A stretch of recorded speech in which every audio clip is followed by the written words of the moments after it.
Sky Mobile sponsors the transfer window on Sky Sports.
Darmish, for incomings in that area. What news you got of that? Yeah, the bidding for Romeo Lavia from Southampton looks to have started, because we understand that Southampton have rejected a bid from Liverpool worth around £40 million. We think it's around a £35 million guaranteed payment plus the rest in add-ons, but it has been turned down by Southampton. We think Southampton are after closer to £50 million for the very talented 19-year-old midfielder. One source has also told us at Sky Sports News that Chelsea are keen on Lavia as well and are just keeping an eye on his situation. Southampton, though, they want big money for him. He's still got 4 years left on his contract. They actually play Bournemouth, do Southampton, in a pre-season friendly tonight at St Mary's, and Romeo Lavia is part of that squad and is expected to play in that game for Southampton. Interesting. What about Fabinho, Tim? Because we all thought he was definitely going. Is he definitely going? Well, he's still on track, but there's a delay in this, according to David Ornstein from The Athletic. He's reporting that the move is in jeopardy. It's a £40 million package, this one. There is a will still to get it done, but there has been a delay to the process, according to this report. And if that situation doesn't change, then he will return with Liverpool for pre-season training tomorrow. He'll join the rest of the players tomorrow. Which may be a little bit awkward. We'll see. Another midfielder in demand. We talk about him most days. Darmish, Moises Caicedo. Gone a little bit quiet, has it? Well, most days in this transfer window, most days in the January transfer window as well. It has, it seems, reached a little bit of a stalemate just now between Chelsea and Brighton. You remember that Chelsea have had a £70 million bid rejected. Brighton value Caicedo in the same way that West Ham United valued Declan Rice. So they're after closer to £100 million. So this is not a small gap in valuation between what Chelsea are prepared to pay and what Brighton want. Chelsea would need to fill a £30 million gap there if they're to get anywhere near to signing Moises Caicedo. But I'm told that if, and it's a big if, a deal is to happen to take Moises Caicedo from Brighton to Chelsea, it's not going to be a quick deal. We've still got, how long left? 38 days left in this transfer window. This could go deep into the transfer window. It's not ideal for Brighton, of course. They would want clarity one way or the other, as would Chelsea, because they would want to move on to other targets if this deal is not going to happen. But they are getting encouragement from Moises Caicedo and his camp that Caicedo would be open to the move and he does want to come to Chelsea. He himself is with the Brighton squad in the US for their Premier League Summer Series. They, of course, played Chelsea over the weekend, and he wasn't part of the Brighton squad for that game. But it just feels at the moment there's a bit of a stalemate. It's going to be relying on Chelsea to up that offer and up it to quite a high degree if they're to get anywhere near Brighton's valuation. And January shows us that Brighton might mean what they say. Yes, I mean, from January. Chelsea were interested in January.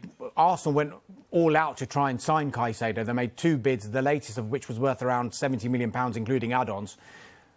Moises Caicedo actually put in a transfer request. He made a statement on social media as well. Some were saying that wasn't the best thing to do, but what transpired after that was a new contract, but we're not privy to the exact details of that contract. We know there's no release clause, but were there any gentlemen's agreements put in place, which we understand there were, but that will only come into play if somebody meets Brighton's valuation. It's as simple as that. OK, let's go to Manchester United. Dharmesh, desperate for a striker. How are they getting on? Yeah, look, Andre Onana is in. Mason Mount is in. The focus is now on a number 9, which we thought was the primary focus from the start of this transfer window. There was talk of Harry Kane. That looks very unlikely, if not impossible, to do. Rasmus Højlund from Atalanta looks like he is the primary target. United seem to be getting encouragement that Højlund would want to come to Old Trafford. Personal terms are not expected to be the problem. The big problem is the fee. Atalanta have admitted, look, sometimes you have to consider huge bids. Sometimes the player would have to consider huge bids. But what Atalanta are talking about is 70 million euros, 80 million euros, 90 million euros. I don't think Manchester United want to go that high because they are conscious of FFP rules. And it's my understanding that Atalanta's demands would have to come down for Manchester United to be able to complete this deal. Now, United are currently out in the US on their pre-season tour. Erik ten Hag has been holding a few news conferences. He's been asked all the time about incomings and outgoings, and he was asked again about the potential arrival of a striker. And this is what Erik ten Hag had to say. We do everything what's in our power to get that done. And it's up to me, as soon as possible. How earlier, the better, because we have to integrate them in the team, in the way of play. So, in an ideal situation, he was already here, but you're not always getting ideal situations as manager, and that is, then you have to deal with the situation. You were asked about an attacker the other day. There's been a lot of talk since then. I was just wondering if you've made any progress in getting that striker that you need over the line. We make progress, yeah. But if you know how it works, when we have him, we will tell you directly. In cricketing terms, that is him flicking away every ball to mid-wicket for a 4 without any trouble at all. What about other potential arrivals at Old Trafford? Yeah, I mean, one area to keep an eye on is the midfield. I know they've brought in Mason Mount already, but there could be potentially another arrival in that area. But we think it's dependent upon a player leaving from the midfield area. Now, we know that, there's talk of Fred potentially leaving. He's only got a year left on his contract. Fulham have shown an interest, but not at the prices being quoted. Maybe that will be something to revisit later on in the transfer window. There's talk also of Donny van der Beek. He's actually thrown doubt himself on whether he'll be staying at United next season. And Scott McTominay to a certain extent. Now, if there was to be a departure in that area, I think United would want to go back into the market. And the player that is on the list and the name that won't go away is Fiorentina's midfielder, Højlund Amrabat. Impressed so much, didn't he, for Morocco during the World Cup. Maybe not so much for Fiorentina in the Europa Conference League final when West Ham won. But he is a player, as has been the case with a lot of signings at Manchester United, that Erik ten Hag knows very, very well. He actually managed Højlund Amrabat when he was manager at Utrecht, and Amrabat was a midfielder for him there. So definitely one to keep an eye on. He's got a year left on his contract, but Fiorentina have the option to extend for a further 12 months. OK, well, we've got to, 9 minutes past 5. We haven't mentioned Harry Kane yet, but we're going to do it now. Ange Postecoglou has been talking a bit more about him, Tim, and there's news coming out of Germany this afternoon. Yeah, it's interesting this. Our colleagues at Sky Germany, they're reporting that Bayern Munich are increasingly confident that they will sign Harry Kane from Spurs this summer.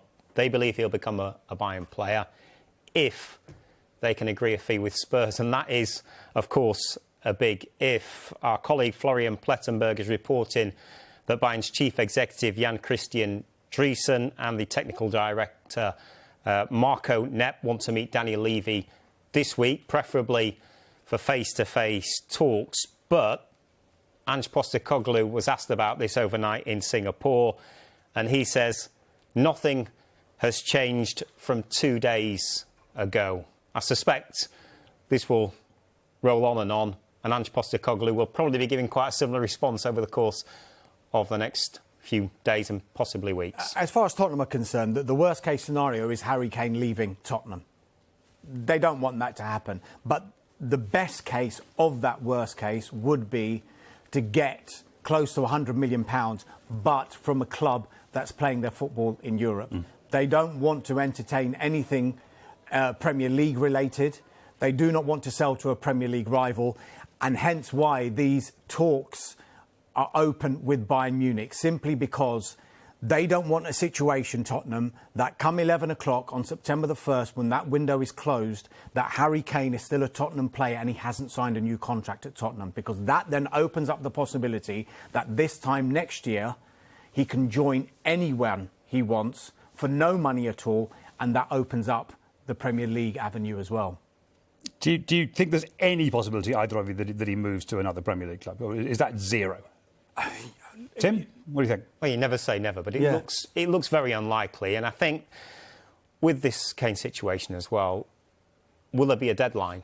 Because Spurs can't allow this to go to right until the end of the window. They couldn't afford to lose him, for example, a day, 2, 3, 4 days before the window closes, because they'll need to find a replacement, and that will not be easy. So it's a difficult situation for Tottenham. Harry Kane, we know he's so professional. He'll just get on with his job and see how it plays out. The difficulty of start learning German just in case. The difficulty here, though, of setting a deadline is that if they say, right, at this point, that's it, you're staying, he still might not have signed a new contract.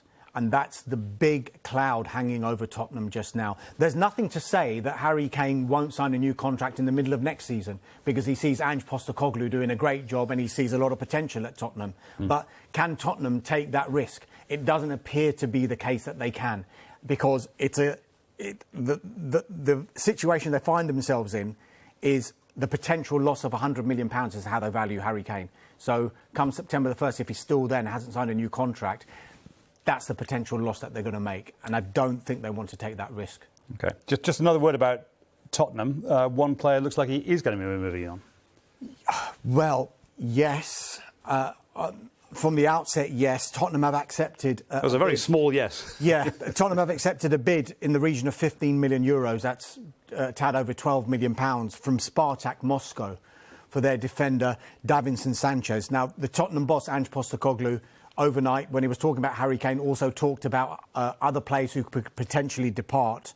And he says that Sanchez is exploring his options. Sanchez himself is thought to be reluctant about this potential move. You can see why. Spartak Moscow, it is moving to Russia. So there are moral dilemmas that Sanchez will have to take on board. He's entered the final year of his contract just now, so Tottenham have decided he is surplus to requirements, hence why they've accepted this bid. As far as arrivals are concerned, we do know that Tottenham want to bring in a central defender or two. Ange Postecoglou has made that very, very public. They're still in talks with Bayer Leverkusen over Edmund Tapsoba and with Wolfsburg over Mickey van der Ven. Still no agreement with either club, but it appears that those two appear to be the primary targets for them. OK, you can certainly see the dilemma for Davinson Sanchez. Coming up, we're going to hear from Pep Guardiola on Kyle Walker. And Kylian Mbappe has a big decision to make on his future. We'll bring you more on that in a couple of minutes.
Hello again, you're watching the Transfer Show. Tim Thornton and Dharmesh with more in just a moment. But next to Kylian Mbappe, who's got the opportunity to join Al Hilal in a transfer worth £259 million. But it's unlikely he'd want to do that before Monday. Why? Because the PSG striker is due to receive a loyalty bonus of around £52 million on Monday. I think PSG are resigned to the fact that they're going to make this loyalty payment, and it's going to be paid in instalments as well. So it's not like it's a lump sum that needs to be paid next Tuesday. But as far as PSG are concerned, it is over between them and Kylian Mbappe, and they want it to end now, as soon as possible. They don't want to wait until next summer. Obviously, the reason for that is financial, because they want to get some money. They want to cash in on him, but also they want an end to the Kylian Mbappe show. They want to move on. They want to let it be known that this is a new PSG with a new head coach, and the days of superstar players doing what they wanted and maybe on occasions taking the club for a ride are over. And Carl will be back around 6 o'clock to talk more about Kylian. What about Kyle Walker? We were talking about Bayern Munich a little bit earlier in the programme, which leads us to Kyle Walker. Pep Guardiola was invited to give us his opinion on that earlier on. Yeah, well, City play Bayern Munich in a pre-season friendly. That takes place tomorrow night. This is the current situation with Kyle Walker. We understand that Walker has told Pep Guardiola that he's keen to speak to Bayern. He's got 1 year left on his current deal. It's our understanding that City have offered him an extra year, but he would like 2. Bayern, though, they're prepared to offer him 2 years plus a 1 year option. So effectively, he gets an extra year off Bayern. He's 33 now, so potentially that would take him up to 36. But as you mentioned, Pep has been speaking about this in Tokyo this lunchtime, and interesting what he's had to say, because he's come out to reveal that they will fight to keep him. What I can say is an incredibly important player for us. Having specific qualities that is so difficult to find in the worldwide. We should be in his quality, specific qualities, always irreplaceable. So we will fight for him. Like I'm pretty sure Bayer would do it, but I don't know where he's going to finish. That's Pep Guardiola. What about West Ham's attempt to plug that Declan Rice-shaped hole in their midfield, Dharmesh? They're trying, and they're trying hard. West Ham United not given up on signing the Chelsea midfielder Conor Gallagher. We understand they had a bid worth around £40 million rejected, but talks, we're told, are ongoing between Chelsea and West Ham United. We think that West Ham are getting a bit of encouragement, well, enough encouragement that Conor Gallagher would be open to that move. Look, he's got 2 years left on his contract at Chelsea. Chelsea, for their part, are open to extending that contract. However, I don't think it can be ruled out a move from Chelsea to West Ham United. If it was to materialise and Chelsea and West Ham can agree on a deal, I think it will be left then to Gallagher to decide. It will have to be driven by him, effectively. Because, look, he's been quite heavily featuring in pre-season. He scored against Wrexham and he scored against Brighton as well in their 2 pre-season games so far. But definitely, as you can see, there is an interest in Conor Gallagher. There is also a big interest in the Southampton captain, James Ward-Prowse. Now, we're told that talks have been held between both clubs. There's even talk that a bid might have gone in already as well to Southampton. He's not in this squad tonight, is James Ward-Prowse. We mentioned Romeo Lavia is. James Ward-Prowse isn't. It's nothing to do with any kind of speculation, we're told, about a move to West Ham United. It's a precautionary measure because he injured his knee over the weekend. Forgive me if I've heard that before. Against Reading, but he is expected to be part of the squad that faces AZ Alkmaar over the weekend. But West Ham pushing to sign both Conor Gallagher from Chelsea and the Southampton captain, James Ward-Prowse. And just quickly, for both those players, for slightly different reasons, a move to West Ham, you'd think, might increase their chances of being at the Euros next summer. Yes. Gallagher because he gets more game time guaranteed, and Ward-Prowse because he's playing the Premier League. We don't know how much game time Conor Gallagher would get at Chelsea, but judging by pre-season, he has been featured. Get a chance. James Ward-Prowse is a different situation because Southampton, of course, are in the Championship. So whether Gareth Southgate would be picking players regularly from the Championship. You don't know. But James Ward-Prowse, if he was to get a move to West Ham, Premier League football and European football as well, because they're in the Europa League. OK. A couple of deals that have progressed, Tim, starting with Burnley. Yeah, they've signed Luca Koleosho. He's an 18-year-old. He's a winger. They've signed him on a 4-year deal. It's an undisclosed fee from Espanyol. He's an Italy under-19 international.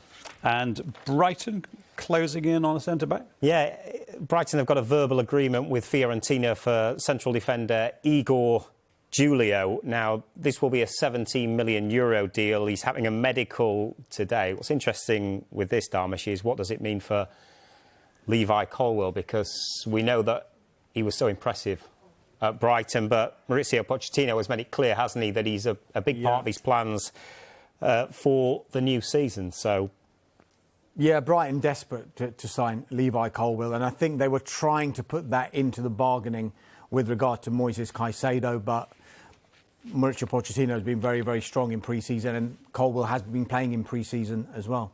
OK. Scotland, Tim, Rangers closing in on a striker. Yeah, they've had a bid worth around £6 million accepted for the final striker, Danilo. Now, they've been trying for a while to get him. They've had several offers of Rangers, but it looks like they might get their man. 12 goals he scored last season. He'll become the 8th summer signing. We're not expecting personal terms to be an issue, so that one looks to be on track. OK. And Darmish, we were talking about exits that might happen from Manchester United. We've got one that has happened. Yeah, as expected, Anthony Elanga has confirmed his move to Nottingham Forest. It's worth around £15 million. He signed a 5-year contract to take him until 2028. He actually joined United at the age of 12, so it's a 9-year stay that's come to an end at Old Trafford. Just talking about United and Forest very, very quickly, talks are ongoing over the potential loan move for Dean Henderson. He was there on loan, of course, last season before injury cut short his season back in January. There's a willingness, we think, from all parties, United, Forest and Dean Henderson, to get a deal done. Andre Onana now the number one at United. So loan not permanent for... At the moment, that's what's under discussion.